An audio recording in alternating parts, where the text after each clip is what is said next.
शादी के बाद मिला रानी लक्ष्मीबाई नाम। रानी लक्ष्मीबाई का जन्म 19 नवंबर 1828 में बनारस के एक मराठी परिवार में हुआ था। उनके बचपन का नाम मणिकर्णिका था, जिन्हें प्यार से मनु बुलाया जाता था।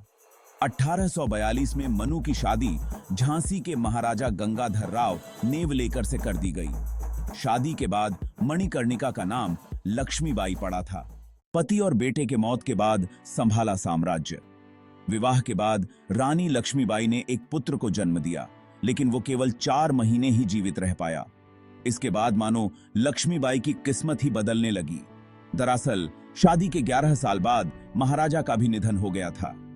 पति और बेटे को खोने के बाद रानी लक्ष्मीबाई ने ठान ली थी कि वे अपने साम्राज्य और साम्राज्य के लोगों की रक्षा करेंगी। झांसी पर कब्जा करने की फिराक में रहे अंग्रेज। झांसी के महाराजा की मृत्यु के समय भारत में ब्रिटिश इंडिया कंपनी का वायसराय डलहौजी था। उसको लगा कि यह झांसी पर कब्जा करने का सबसे बेहतर समय है, क्योंकि वहां रक्षा करने के लिए और जंग लड़ने के लिए कोई नहीं है। इसके बाद उसने रानी लक्ष्मीबाई से बातचीत का दौर शुरू किया। दत्तक पुत्र को उत्तराधिकारी बनाना अंग्रेजों को अस्वीकार। लगातार अंग्रेजी सरकार ने रानी लक्ष्मीबाई पर दबाव बनाना शुरू कर दिया था। रानी लक्ष्मीबाई को यह समझ आ गया था कि इस समय अंग्रेजी हुकूमत की नजर झांसी पर है, तो उन्होंने महाराजा गंगाधर के चचेरे भाई दामोदर को अपना दत्तक पुत्र बना लिया। रानी लक्ष्मीबाई के सामने रखी पेशकश। अंग्रेजी हुकूमत ने दत्तक पुत्र दामोदर को झांसी का उत्तराधिकारी मानने से इनकार कर दिया और लक्ष्मीबाई के खिलाफ हो गए। अंग्रेजी हुकूमत ने झांसी की रानी को सालाना 60,000 रुपए पेंशन लेने और झांसी का किला उनके हवाले करने को कहा। अंग्रेजों के खिलाफ बनाई बागियों की फौज। रानी लक्ष्मीबाई को समझ आ गया था कि अंग्रेज अब बल प्रयोग करके उनके साम्राज्य पर कब्जा करने की कोशिश करेगी। रानी लक्ष्मीबाई ने अंग्रेजों के खिलाफ बगावत करने के लिए गुलाम गौस खान, दोस्त खान, खुदा बख्श, काशीबाई, लाला भाई बख्शी, मोतीबाई, दीवान रघुनाथ सिंह और दीवान जवाहर सिंह के साथ मिलकर 14,000 बागियों की एक बड़ी फौज तैयार कर ली। इस फौज में शामिल काशीबाई बिल्कुल रानी लक्ष्मीबाई की तरह दिखती थी। रानी ने अंग्रेजों के सामने झुकने से किया इनकार। रानी लक्ष्मीबाई अंग्रेजों से भिड़ना नहीं चाहती थी, लेकिन उन्होंने अपने मन में ठान ली थी कि किसी भी परिस्थिति में वो अपनी झांसी अंग्रेजी हुकूमत को नहीं सौंपेंगी।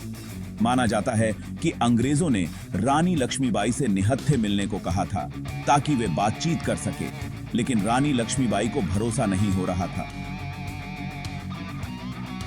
रानी लक्ष्मीबाई ने अंग्रेजों से मिलने से इनकार कर दिया। दत्तक पुत्र को पीठ पर बांधकर मैदान ए जंग में उतरी मर्दानी। 23 मार्च 1858 को ब्रिटिश फौजों ने झांसी पर आक्रमण कर दिया और 30 मार्च को भारी बमबारी की मदद से अंग्रेज किले की दीवार में सेंध लगाने में सफल हो गए। इसके बाद 17 जून 1858 को रानी लक्ष्मीबाई अपनी आखिरी जंग के लिए निकली। हालांकि इस दौरान उन्हें पता नहीं था कि यह रात उनकी आखिरी रात होगी। इस दौरान रानी लक्ष्मीबाई अपने पीठ पर अपने दत्तक पुत्र को पीठ पर बांधकर जंग के लिए निकल गई। इस दौरान उनकी और अंग्रेजों के साथ काफी जंग हुई। रानी की मौत को लेकर कई मत। दरअसल रानी लक्ष्मीबाई के मौत को लेकर काफी असमंजस बना रहता है, लेकिन फिर भी लॉर्ड कैनिंग की रिपोर्ट पर सबसे ज्यादा लोग एकमत होते हैं। इस रिपोर्ट के मुताबिक रानी को एक सैनिक ने पीछे से गोली मारी। इसके बाद जब वह अपने घोड़े को मोड़ती है और उस सैनिक पर गोली चलाती है, लेकिन वो बच जाता है। इसके बाद वह सैनिक अपनी तलवार से रानी लक्ष्मीबाई की हत्या कर देता है।